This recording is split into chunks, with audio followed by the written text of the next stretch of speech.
नमस्कार. आज आपण एका खूप महत्त्वाच्या सरकारी योजनेबद्दल बोलणार आहोत, की एक अशी योजना आहे जी अनेक कुटुंबांसाठी खऱ्या अर्थाने एक आशेचा किरण ठरू शकते. चला तर मग एकदम सोप्या भाषेत ही सगळी माहिती समजून घेऊया. कधी विचार केलाय का की बांधकाम कामगाराचा अचानक मृत्यू झाला तर त्याच्या कुटुंबाचं काय होत असेल? आज आपण नेमकं याच समस्येवर आणि त्यावर सरकारचा काय उपाय आहे यावर सविस्तर बोलणार आहोत.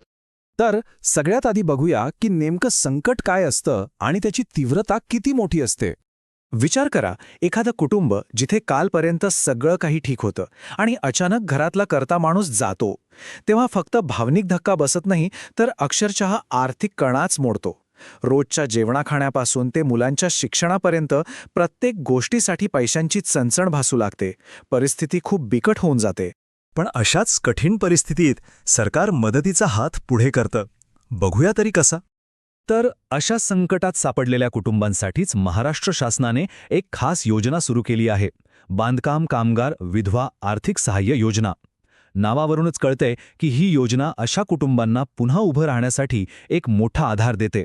हा एक प्रकारचा आर्थिक आधार आहे जो त्यांना त्या कठीण काळातून बाहेर काढायला मदत करतो. आता सगळ्यात महत्त्वाचा प्रश्न की या योजनेतून मदत मिळते तरी किती आणि ती कशी मिळते? या योजनेतून विधवा पत्नीला मिळतात तब्बल 24,000 रुपये.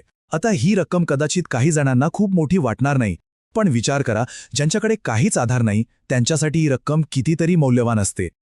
पण थांबा, हे 24,000 रुपये एकदम मिळत नाहीत आणि हे खरं तर चांगलं आहे. हे पैसे पुढची 5 वर्षे दरवर्षी 4,800 रुपये असे टप्प्याटप्प्याने दिले जातात.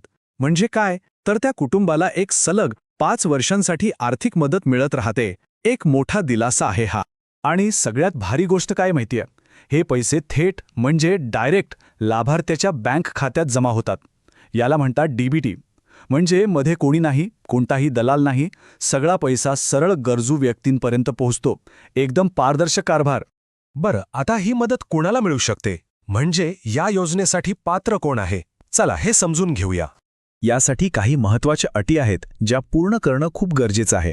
सगळ्यात महत्त्वाचं म्हणजे ज्या कामगाराचा मृत्यू झालाय तो नोंदणीकृत बांधकाम कामगार असायला हवा. दुसरं म्हणजे अर्ज करणारी स्त्री ही त्याची कायदेशीर पत्नी असावी आणि महत्त्वाचं म्हणजे तिने दुसरं लग्न केलेलं नसावं. या अटींमुळे काय होतं की मदत अगदी योग्य व्यक्तीलाच मिळते.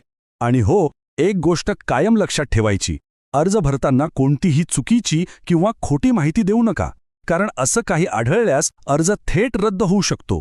त्यामुळे सगळी माहिती 100% खरी आणि अचूकच असली पाहिजे याची काळजी घ्या. चला आता बघूया की या योजनेचा लाभ घेण्यासाठी अर्ज नेमका करायचा कसा, काय प्रक्रिया आहे. अर्ज करायच्या आधी काही महत्त्वाची कागदपत्र जवळ तयार ठेवा, म्हणजे मग नंतर धावपळ होत नाही. जसं की कामगाराचा मृत्यूचा दाखला, त्याचं नोंदणी कार्ड, विधवा पत्नीचा आधार कार्ड, वारस असल्याचा दाखला आणि बँकेचं पासबुक. हो, आणि पासबुक आधारशी लिंक असायला हवं. ही लिस्ट तयार असेल की पुढचं काम एकदम सोपं होऊन जातं. अर्ज करण्याचे 2 सोपे मार्ग आहेत.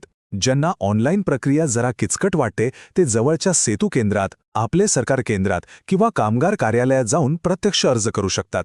तिथे त्यांना व्यवस्थित मदतही मिळते.